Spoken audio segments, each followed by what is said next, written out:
1982, Austrian engineer Gaston Glock released the Glock 17 to accommodate the needs of the Austrian armed forces. It outcompeted 8 different pistols from 5 other manufacturers. He achieved this even though he had never designed a pistol before. Glock has since then exploded in popularity both on and off screen, used by over 50 countries and being a mainstay in digital media. Glock pistols are polymer framed, striker fired, versatile, reliable, and available in many calibers and configurations. So how does this all tie into Valve? Well, if we take a look at all the first-person shooters released by them, 9 out of 16 of them have a Glock pistol included in some form. They used the Glock to set themselves apart from other games from the time, which usually either had generic designs or were futuristic. The Glock is something somebody can immediately recognize and appreciate, which I think propelled the original Half-Life as a game with character and atmosphere, rather than just a generic shooter.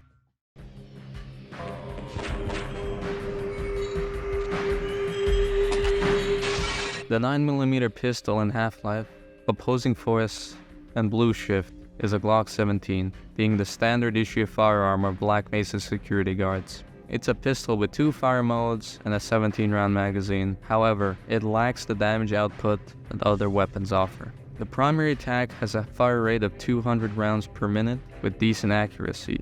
In contrast to this, the secondary attack has a higher fire rate of 300 rounds per minute and poor accuracy. The primary attack is best used to pick at weaker enemies at range, while the secondary attack serves more as a panic button when you get surprised. The weapon is typically found in the 2nd or 3rd chapter of each game in the series. The Glock was originally supposed to have an attachable suppressor, which looks similar to the one carried by female Black Ops operators. There's also early E3 footage showcasing the pistol with a smaller magazine of 12 rounds, together with using suppressed gunshots by default.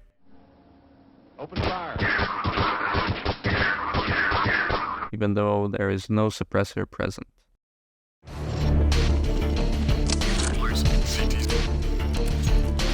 Now, when it comes to Counter-Strike, it can be a little tricky if you ignore some small details within each game. The Gold Source version is a Glock 17C with an extended barrel. Source is a Glock 19, and CSGO is a Glock 18. Let's go what all these pistols have in common. They're all select fire pistols, being able to switch from semi-auto to 3-round burst.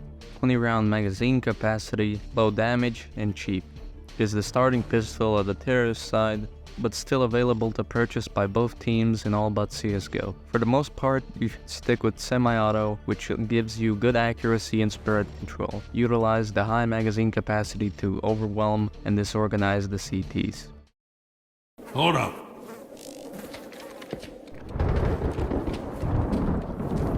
Ain't seen anything like this before. Jesus, don't let that stop you from smearing it all over yourself.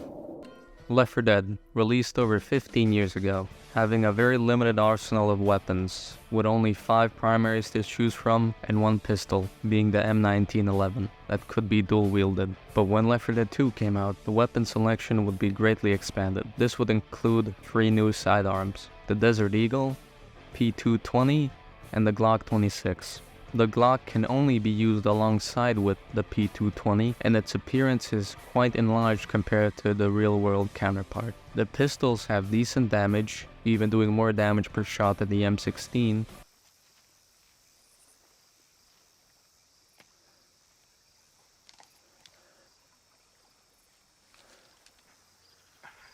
This whole thing could have been avoided. Shut the fuck up.